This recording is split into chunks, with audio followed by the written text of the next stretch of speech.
libadde litya wanje libadde litya gwe mulundi gwo gubadde gusoose oba ya gwe mulundi gwange ogusoose naye era siruddeeyo nvuddeyo mukama w'amaanyi abantu bagala kumanya nsonga ki eyakutwazizza oba ani eyakusirisizza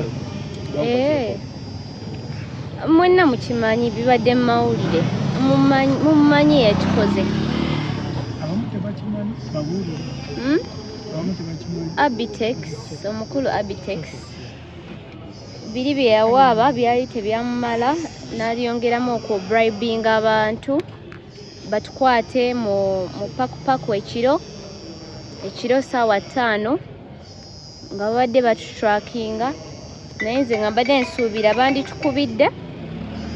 banditukubidde ne tujja ne tubaddamu ebibuuzo byabwe naye bayagadde kikola mu ngeri ya kikujjukujju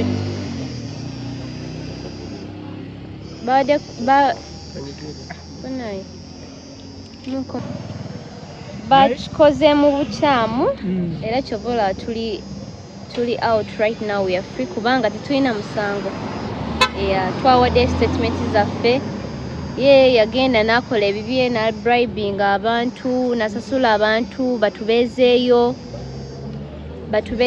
batusibe naye nga tetulina musango naye ekirungi kya byonna tuvuddeyo kubanga maffe siffe abangu ennyo mutonzi waffe yasalawo si Abtex muviddeyo ku poliisi bondi oba musasudde tuviriddeyo ku bondi tetulina kyetusasudde kubanga tetulina musango bya olulala awaabanga ekintu kyalinako obujulizi oba kyamanyiiko bulungi kubanga naffe katugenda musuuwinga okututeekako emisango okutusiba okutusibisa nga talina evidence nti nno talina bukakafu nti nno ffe abaata akatambi fe okuvaayo tetuli basiru bannaaye navaayo bulungi ne mbagamba mu press conference sinze yasa akatambi ako nemaziramu ne mbagamba tuli mu bigoberera with law enforcers naye nja kuvaayo mbyogereko maybe oba n'obutabyogerako it is my right twali eno nga tuligoberera ebyaffe mpola nalisaga abiza mu mawulire kubanga n'abantu balowooza sitanti oba biki nalisaga abiza mu mawulire tusiibeku ebyo tusuleku ebyo katambi oba mugala ebyo bintu ebyo so nga ffe tuli mu bidiringa nabyo private era nga njaga bategeeza n'omuntu twali twamukwata 2 weeks ago yes twali twamukwata ne tumutwala ku poliisi ne tudiringa nabyo privately nga sagala biza mu mawulire kubanga si ekintu ekyokwenyumirizaamu oba ekyokwogerako buli kaseera naye ye ndowooza abadde alaba nga tukola twateekayo lisi ya show zaffe mwebale abawagizi bange okumpagira kuwagira Gloria Buggie music kati ngala tuli bize tukola tewali kyatutuukako naye nga tamanyi eno ffe twabidiringa nabyo nasasula abantu batusibe ssaawa 5 imagine lwaki bajja tusiba saa misana batusibye ssaawa 5 nga tuteeka vidiyo nga ne batujjako amasimu mangu tebagala kukola so I have no reason to hide nandize nekola ki nembawa statement yange but they didn't call us naye kyona kyekiri engeri gye batukutte we are out we are free era ndi wano ku comedy store ngenda kuyimba nga bonna bookingibwa shows nezimu sales posting ezimu kiyinza bagamba nti si buli muntu eyo nti musanyufu okulaba nga Gloria Buggie omuyimbi omupya azze oba ali mukola bulungi ne mu buli business yonna kisuubirwa so it's not a surprise that many people are against me fighting me naye nga kyenyinza obagamba mutonzi waffe yasalawo we are out me and my manager and my bodyguard we are free we are alive we are thankful to God we are here to perform and we are ready to cooperate with the police nekyatuddayo kubatwalira omuntu gwe twakwata yadde ffe tetwavayo byogera because it's my right it's my right to keep it private it's not a must that I should come out and announce everything. Hey, namukutte. Oh, yakoze ati. Oh, it was my right. So me nali njaga busy kizebe biveko kubanga nze ndi muyimbi bya promotinga music secho. Choba savayo byongerayo. Yeah. Kati Abtex muguddeko musango ki? Abtex tetunaba naye tugenda gummugulako.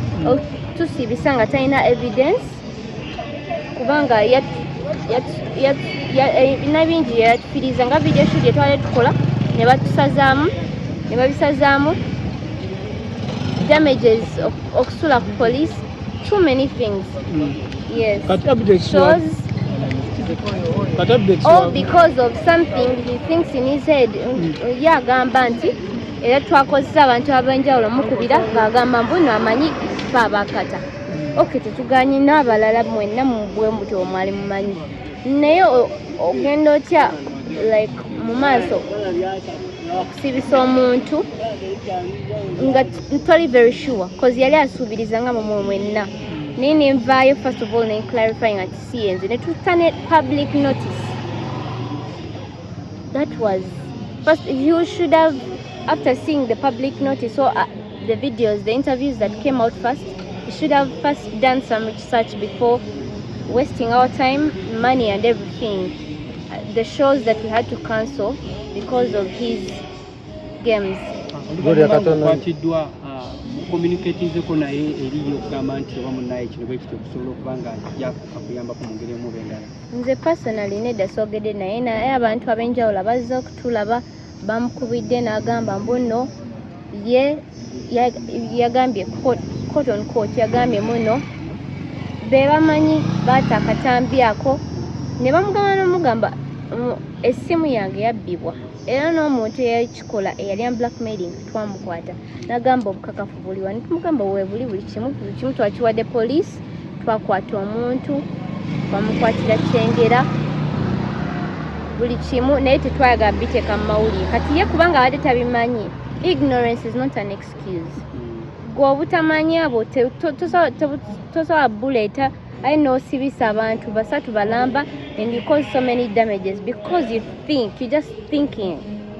Yeah. Atugambe nti oboneredde nti kino kirina ekyokuyiga kikikuwadde. Mboneredde ku kyaki. Okwekwata bu video anyhow.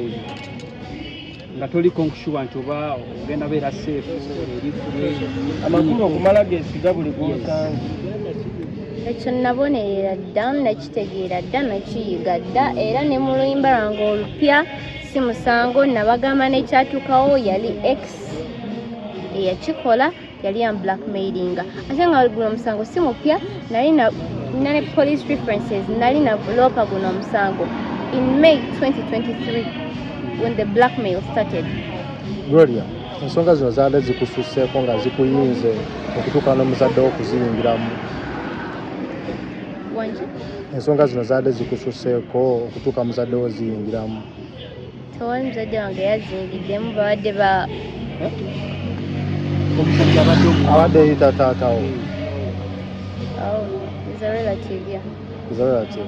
So zaadde zikususeeko okutuuka okuteekamu. Tezansuseeko nga amawulire gabatuuseeko eyo ate nga ffe baatugyeko amasimu nga bwe baalabye amawulire bagezezaako okunoonyeza we tuli. So they can come and see us. Yeah. Mukutandika kwa byonna bye bakukwatidde gwe ng'omukyala bakuyisizza batya we bakutwalidde kuba mwadde na ku video shoot we tukulabiddeko tobadde mu mbeera nnungi. Yeah, batukuddeko bugwi abamu bali mu uniform abalala tebali mu uniform ne bagamba please come with us. Tebagambye na please come with us ne bagamba okay can I first call my lawyer because I have a right to make a call before arrest. Ne bagaana ne banzijako essimu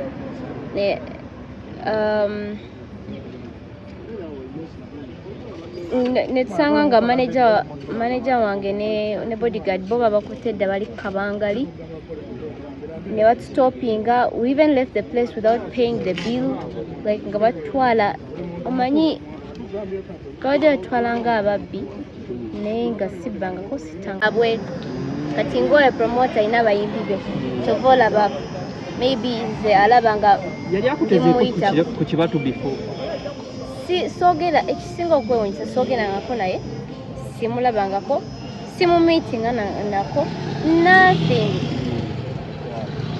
nange nebuuzangamu ekituufu anjagaza ki namukola ki tambuukingangako maybe nesirabika nothing wavayo nakubukinga oyinza omuyimbira ku kivulu wavayo nakubukinga oyinza omukolera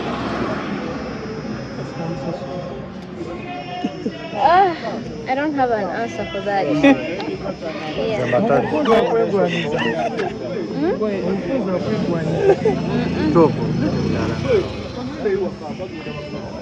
Nedda ekyo ate sikisuubira naye naawe munnaye bibiliya engeri gye yafulumamu abasajja tebaasigala kyekimu abamu bagamba Gloria Buggie mu buyinka janguze Gloria Buggie bw'ati atunda mmeka bino tewabiwulirako Gloria nabiwulira nabiraba ate byankosa tebiri fani kubanga si kye nandyeyagaliza nga nze bazadde bwe baalaba ebintu ebyo bakubirako ku ssimu babiraga nti muno omwana akuze ekimala olaba atandise okulaga nayogera nabo kubanga nkugambye eno case nagifilinga before so nabategeeza nti kino wekiti ne wekituuseewo waliwo blackmailinga for money or else ajja kuta ebintu bwebiti nabategeeza famire yange era tebali surprise bali bakimanyiiko bali wamu nange Gloria bwe twasembere ku press conference wagamba ogenda tandikawo foundation eyambako abaana ab'obuwala foundation eyo eri kuki nagamba nandiyagadde okutandikawo with help of maybe the government or other people, other parties interested. I would like to start such a thing because it's not about to stop, it's still happening. Yeah.